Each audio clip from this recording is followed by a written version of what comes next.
৬৩ বছরের মধ্যে সবচেয়ে ভয়াবহ অগ্নিকাণ্ডের সাক্ষী হল হংকং।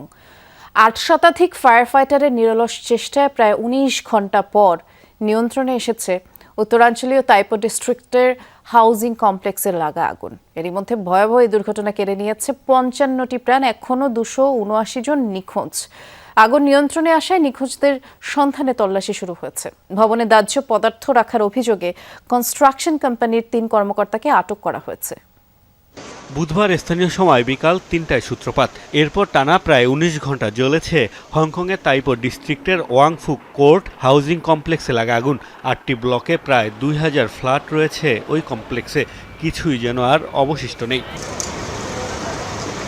৮ শতাধিক ফায়ার ফাইটারের নিরলস চেষ্টার পর আগুন নিয়ন্ত্রণে আনার দাবি করেছে কর্তৃপক্ষ। তবে এখনও ভবনের বিভিন্ন স্থান থেকে বের হচ্ছে ধোঁয়া। ২৭০ জনের বেশি নিখোঁজ মানুষের সন্ধানে শুরু হয়েছে অভিযান। দগ্ধ ও আহতদের মধ্যে অনেকের অবস্থাই আশঙ্কাজনক। হংকংয়ের সরকারি তথ্যমতে গত ৬৩ বছরের ইতিহাসে এটি দেশটির সবচেয়ে ভয়াবহ অগ্নিকাণ্ডের ঘটনা। সবশেষ আদমশুমারি অনুযায়ী কমপ্লেক্সটিতে ৪,৬০০ বাসিন্দা ছিল, যার মধ্যে প্রায় ৪০%-এরই বয়স কমপক্ষে ৬৫। এই অগ্নিকাণ্ডকে লেভেল 5 ক্যাটাগরিতে শ্রেণীভুক্ত করা হয়েছে, যা ভয়াবহতার মাপকাঠিতে সর্বোচ্চ।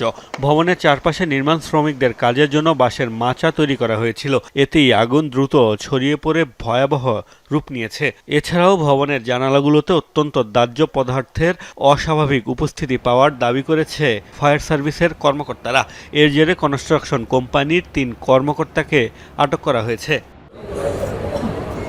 আগুন দ্রুত ছড়িয়ে পড়ায় প্রাণ বাঁচাতে খালি হাতেই বের হতে হয়েছে কমপ্লেক্সের বাসিন্দাদের। অনেকেই হয়েছে নিঃস্ব। রাত কেটেছে শেল্টারে খোলা আকাশের নিচে।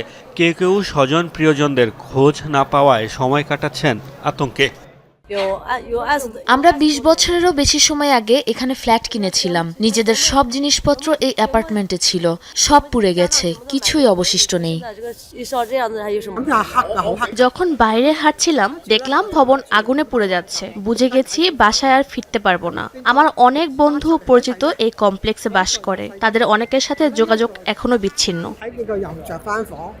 এখনও জানা যায়নি আগুন লাগার কারণ। বাসিন্দাদের অভিযোগ, জানালায় নির্মাণ শ্রমিকরা নিয়মিতই সিগারেটের অবশিষ্টাংশ ফেলে থাকে, যা থেকে অগ্নিকাণ্ডের সূত্রপাত হতে পারে বলে ধারণা তাদের। মোস্তফা মাহমুদ, যমুনা নিউজ।